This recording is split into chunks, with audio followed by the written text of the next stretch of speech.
क्यों एक रोल करती हुई बॉल एकदम से जाकर के अचानक खुद से रुक जाती है? उसका रीजन है फोर्स। आज हम सीखेंगे व्हाट इज फोर्स। आसान शब्दों में कहें कि फोर्स इज ए पुश और पुल, यानी कि जस्ट आप किसी चीज को धक्का दे रहे हैं, किसी चीज को खींच रहे हैं, वो फोर्स कहलाता है। Simple, right? जब किसी झूले को हम पुश करते हैं तो वो झूला आगे पीछे मूव करता है, ऑसिलेट करने लगता है, तो वो मोशन में आ जाता है। जब आप किसी दरवाजे को अपनी तरफ खोलते हैं तब भी आप एक फोर्स अप्लाई कर रहे हैं, डायरेक्शन दूसरी है, यानी कि जब तक आप चीज को छू नहीं रहे हैं तब तक कोई फोर्स नहीं लग रहा।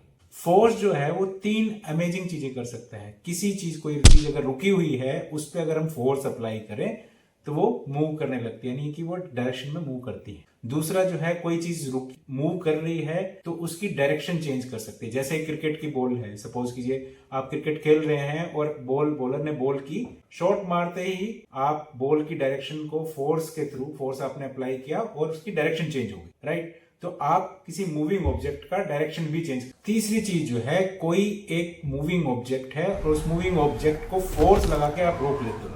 गाड़ी आ रही है, आपने पूरा फोर्स लगाया और गाड़ी वहां रोक दी, ठीक है? तो वो फोर्स से बॉल आ रही है और गोलकीपर ने अपना फोर्स लगा के उस बॉल को रोक लिया, यानी कि मूविंग ऑब्जेक्ट को स्टेशनरी कर दिया। ऐसे ही अगर एक चीज और देख सकते हैं कि जब आप किसी कुम्हार को देखोगे जो आपका पॉट बनाता है, तो पॉट में वो क्या करता है, क्ले के ऊपर कुछ फोर्स अप्लाई करते हैं। जो फोर्स अप्लाई करते हैं तो उसकी एक शेप बनती है। तो आप फोर्स लगा के किसी ऑब्जेक्ट की शेप भी चेंज कर सकते हो, उसको मोशन से स्टॉप भी कर सकते हैं, उसकी डायरेक्शन भी चेंज कर सकते हैं, और किसी मूविंग ऑब्जेक्ट में फर्दर फोर्स लगा के हम उसको और फास्ट कर सकते हैं, स्लो कर सकते हैं। दोनों चीजें हो सकती हैं। बट वेट, क्या होता है, सारे फोर्सेस में टच की जरूरत नहीं होती। Gravity, what is gravity? Gravity कोई फोर्स है जो आपको अर्थ की तरफ धकेलता है। न्यूटन के टाइम पे क्या हुआ कि सेब ऊपर से नीचे गिरा और वो नीचे अपने आप से धरती की तरफ गिर रहा है, तो वो एक ग्रेविटेशनल फोर्स है। ऐसे ही मैग्नेटिक फोर्स में मैग्नेट